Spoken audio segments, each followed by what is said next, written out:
Hey, what is going on, everyone? My name is youngone. I'm bringing you guys a free-for-all gameplay on the map Raid. We're using the M27 with reflex and foregrip. And sorry, I'm still a little bit sick. Allergies too, so best combination of both worlds. But anyway, I wanted in this 6-minute commentary, I guess, really quickly, just to kind of what happened in these past couple of weeks. Kind of bring you guys a little bit of news that's probably not news to you because you guys probably follow the YouTube game pretty well, but I just thought, because I was just kind of looking at everything and it was really funny and I really wanted to share it and just kind of show how ridiculous all of this is and to kind of give some congratulations and stuff to some players. So anyway, moving along, not like anybody's really going to care about these congratulations either, like they're not going to probably watch this video, but it's whatever. But anyway, what I wanted to start off with was MLG. So as you guys probably know, it's old news. This has been months and months and months. But Impact has been just a dominant team. Like, nobody has been able to stop them. They won MLG Dallas, they walked into MLG Dallas, won that. Miracles, that was his first LAN event, I think, and he won it. Then they went to, I think, EGL, or either that or his UMG. They went to one of those two, won it. Then they went to UMG or EGL for the third event, and they won it. They dominated. And then they come to COD Championships and they win that too. They walked away with close to $500,000 in their pocket in just 1 year, more than any average American has made in like 3.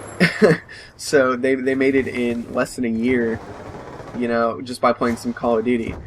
And they started, I would say, I never really liked Impact. They were cocky. And I mean, they had every right to. I mean, they won 4 events back to back.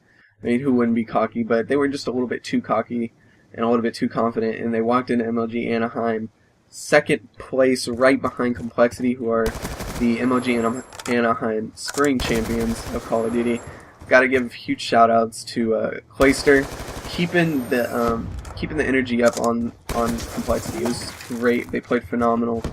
It was, I think, truthfully, Clayster deserved MVP. He was the MVP for Spring Championships, and I totally agreed that he got it. He kept the energy up, and he brought his team to victory. Aches had huge games where he would just dominate. I don't even know where it came from. He would just dominate the other team. It was crazy. So huge shout out to Aches, Crim6, and who's their fourth? I forget. I don't remember their fourth for some reason. This is weird. But all of the Complexity team for Call of Duty did phenomenal. They deserved first place. Great job, guys. And hope they do big at MLG Columbus in November. So if you guys don't know, MLG Columbus is, I think, November 12th or 21st. It's one of those two. It's somewhere in between there. It's in the middle of November. But it's a ways away, so if you're planning on going, get a team, get practice, scrim some pro teams, and I want to see people on stage that I've never seen before, teams I've never seen before on stage, so that'd be cool. I might be attending Columbus, probably not though, because I'll be in college, so lots of work to do. So yeah, that's that. So that's the MLG side. After MLG Anaheim though, you guys all know FaZe and Optic. They did scrim in the losers bracket. I think they scrimmed in the winners bracket too, but in the losers bracket, that's where FaZe got knocked out. They got knocked out by Optic, and they placed 5th. They placed top 5, which is good. That is still in the money. They still won some money.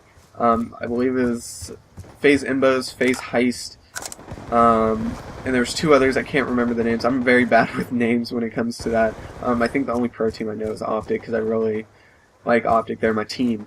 But and Envy, I know Envy too. But anyway, FaZe right after MLG Anaheim, one of the leaders is either FaZe Seabass or FaZe Temper.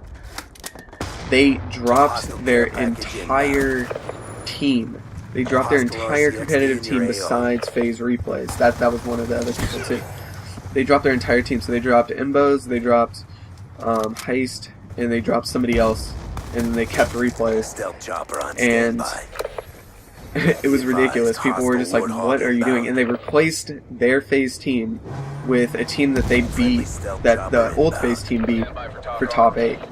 So it made no sense, and I believe that team was Evil. So they replaced FaZe with Evil, and so now Evil's a part of FaZe, I guess.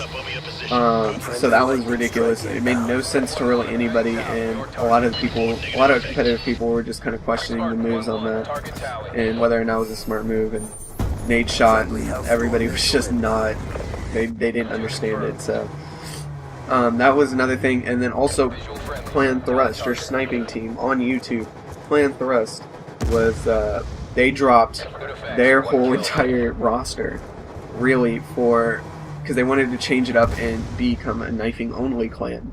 And I know this is probably old news to you, but just for people who haven't known, yeah, Keemstar and Only Use Me Blade dropped the entire sniping, but they did contact other sniping clans to see if those snipers can get into those clans, but they changed Thrust into a knife only clan. Luckily, the Thrust players decided to keep together and keep Thrust alive and develop a whole YouTube page and create their own leader. So Thrust isn't gone entirely, it's just not in the hands of Only Use Me Blade and Keemstar, and on the original channel it's at Forever Thrust.